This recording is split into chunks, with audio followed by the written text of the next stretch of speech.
Welcome back to the 90 More Podcast. My name is Kossi. Welcome back to a brand new video. Liverpool 2, Rangers 0, Spurs 0, and Trent for 0. Going to be reacting to all those games. Hit the like button, subscribe to the podcast as well. Now, Liverpool have won a game of football finally. 2-0 at the Anfield against Rangers.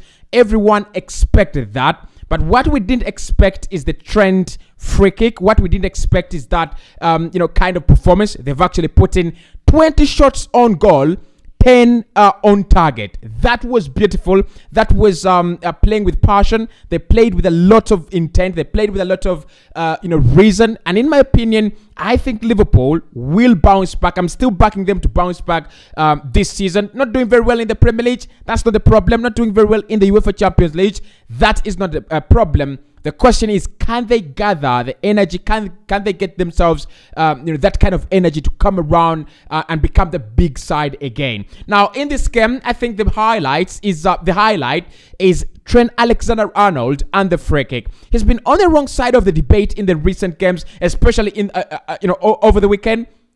Very poor defensively, very poor defensively. Lack of awareness, of where his opponents are. Lack of awareness where the ball is gonna be played, and lack of awareness where the ball is at the moment. And all that, he's been a very bad player defensively. But we've already talked about the attributes of Trent Alexander-Arnold going forward, creating chances, scoring goals as well. And today, what a goal!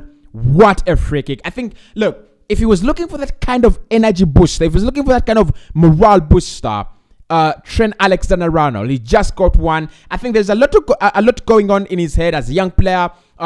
All these pundits saying he should not be making it to the World Cup. As a young player, I think he wants to go to the World Cup. He wants to be on the plane. The chances are now diminishing. So everything has been absolutely going wrong around him. And I think I'm going to give a lot of credit to Jurgen Klopp for not dropping Trent Alexander-Arnold. There's so many Liverpool fans, there's so many rival fans bashing Trent right now. Drop him, he should be dropped. He doesn't deserve to be playing for a club like Liverpool. But the more you drop him, the moment you drop him, I feel the emotions are going to get the better of him, and he will never become the player you guys want to become. And finally, he's actually coming around. For me, that free kick should be a turning point for Trent Alexander-Arnold. This game should be a turning point for Liverpool Football Club. Now, the next game is Rangers away from home in Scotland. I don't have a problem with that. I feel Liverpool will comfortably still win this one,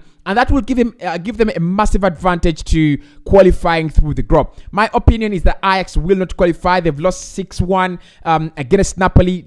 Very poor performance from them. A very poor performance from them. But for me, I think Jurgen Klopp should use this performance as a starting stone. It should be a stepping stone as they get into the Premier League over the weekend, as they get into this very busy schedule in October. They should draw a lot of confidence. They should draw a lot of energy from this game, because you look at Mo Salah. He has scored a goal today. He's literally not scoring. He's not taking the little chances he's getting. He's not the Mo Salah. He's not on those standards we expect him to be at. Right? So if you beat Rangers 2-0, yes, it's a small game, and everybody says, okay, they should have beaten Rangers. But first and foremost, you have a win, something that is very hard for you to get these days. And the second point is the nature in which they won the game. 20 shots on goal, like I said, 10 on target.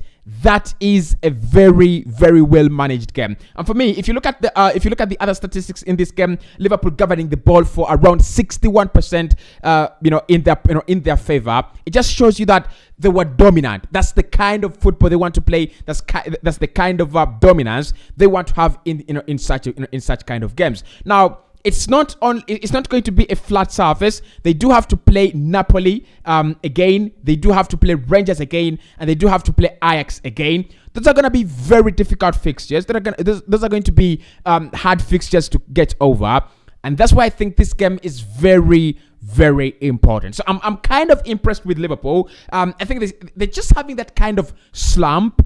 I don't feel their side lacks that huge quality like Spurs like all these other clubs that you feel do not have the quality. You look at Liverpool.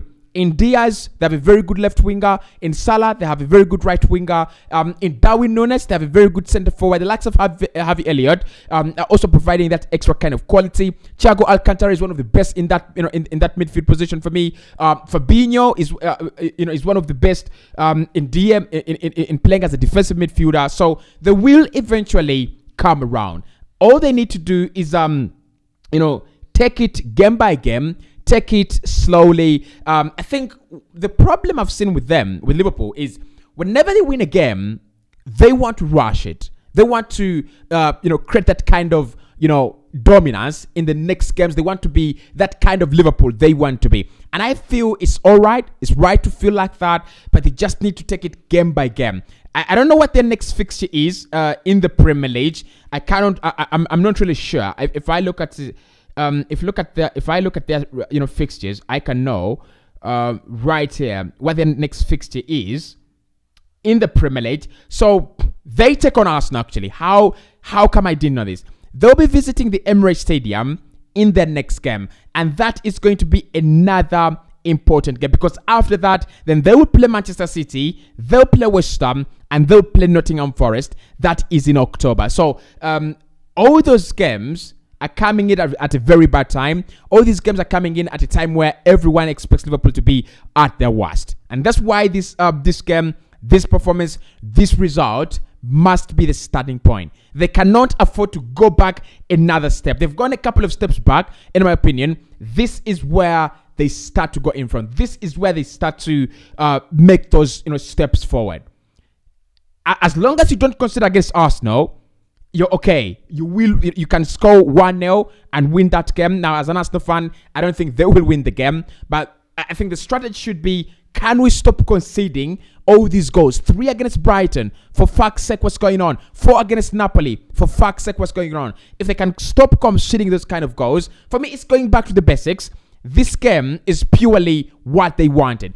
Go back to the basics, don't concede, score 2, and win the game. So, look, honestly, I'm happy for Liverpool. I don't think I would be happy for them to join us in the Europa League. I want Arsenal to win the Europa League unchallenged. I'm so happy that Liverpool will be making it out of the group. I think they'll be second. They still have, they even still have a chance to come first. If Napoli do not beat Ajax in the second leg and Liverpool win, they'll be tied on points with Napoli. And that will that means the last 2 games will determine whether Liverpool or Napoli top the group. I think Liverpool do still have a chance, but the question is, can they draw energy from this game? Game number 2 that I watched was Tottenham Hotspur and Trent Frankfurt. Tottenham do have serious problems, and many people are looking at all these signatures, all these signings, and they are really escaping the real problem at Tottenham Hotspur. Do they have the real quality in their starting 11? That's a big question. And then 2, they're playing pragmatic football. They're playing counter-attacking football, right? So they're not taking the initiative in games. They had 0 shots on target. 0 shots on target in this game. For me, look, I looked at them play entering Frankfurt.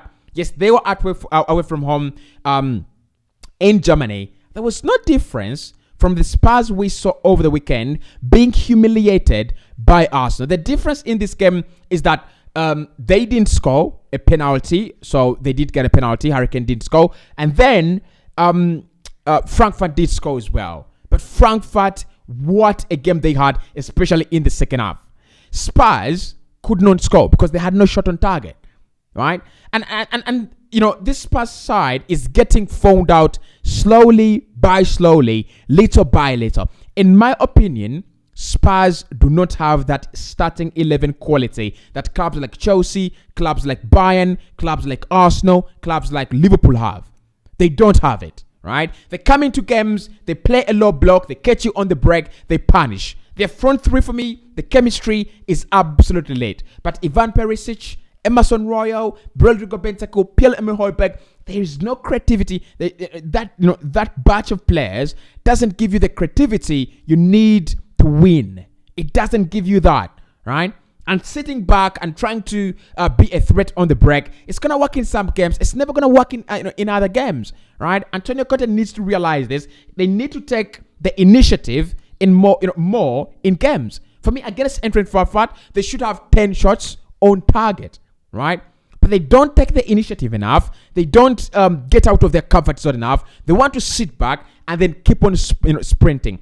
Managers eventually find you out. Clubs eventually find you out. That kind of football was introduced in the Premier League by Jose Mourinho, and he won a Premier League title with it. I think winning how many games by 1-0, conceding how many goals? Was it 15 in the whole campaign? Was it 30 in the whole campaign? I don't remember. But the point, guys, is you eventually are going to get found out. And this Spurs side, we should speak about it. This Spurs side is not as good as we project it to be. Richarlison, Ken, Kulusevski, Son, they're very, very good players. For me, probably they're not world beaters. They're not world class, but they're very, very good players. But what about behind them? What about the quality as a team? Do they have that quality in each and every department? In my opinion, no. When they take off Emerson Royal, they can bring on Jed Spence, they can bring on Ryan Sessegnon, who even doesn't play in that position. I just don't get the hype around Tottenham Hotspur. I'm not bashing them because I'm an Arsenal fan. I'm only speaking about facts. I'm speaking facts here. They didn't have a shot on target in this game, and that for me explains the reason as to why they didn't pick up 3 points. Frankfurt in the second half were the better side. Hurricane had a few chances, didn't bury them. But what about in the second half? Why didn't you get any chances? No clear-cut chances in the second half. For me, look, Frankfurt will be shitting themselves if they don't pick up a point against Tottenham. At the White Hart Lane, they'll be shitting themselves because they've missed a huge opportunity in Germany to take 3 points of this Spurs side and make sure that the group is more interesting. But actually, to be honest, this is one of the most interesting groups right now, because you look at Marseille, they were beaten by Spurs, and now Marseille have beaten Sporting Lisbon. I think 4-1. Not I think, but it's 4-1, right? Then Lisbon beat Spurs 2-1. Eintracht Frankfurt has taken a point of Tottenham Hotspur. So literally in this group, anyone can go through. Any team can go through. Very interesting, by the way. I think it's one. It should be called the group of death. You think about the quality of these teams. You think about the level. All of them are almost at the same level, right? So for me, it's the group of death. No one is above this. But Spurs, I still fancy them to go through. Let's look at the points they have in this one. I still fancy them to go through, but they will need to do a little bit better than that. So they're second, 4 points. Frankfurt, 4 points as well. Marseille, 3 points. So Marseille don't want a game of football before this one. Embarrassing, isn't it? And then Sporting Lisbon, 6 points. Okay? So anyone can still go through. If Spurs don't win the next 2 games, it's going to be interesting. It's really, really going to be interesting. So that is my match reaction. Tottenham don't win again. A successive game of football in the UEFA Champions League. More pressure now on them. Check out my reaction. Barcelona, Inter Milan, because I love Barca. I support Barcelona. I want to talk about Xavi and the mistakes he's cautiously making that are costing us games of football because he's stubborn and arrogant. Watch the next video. See you soon.